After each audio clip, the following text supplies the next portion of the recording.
So in your computer keyboard, suppose if the number lock key is off, you must click the num lock. Now you can see that we have enabled the number lock. Now you can see the alt key on the left side of the space bar. You must press and hold this alt key. Don't remove your finger from this alt key. At the same time, you must type here 128135. So after typing that, you can release your finger from this alt key.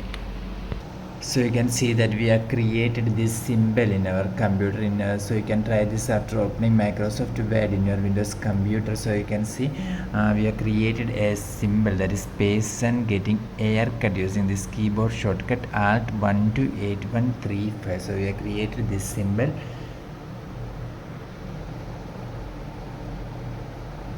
For more videos you can subscribe. Thank you.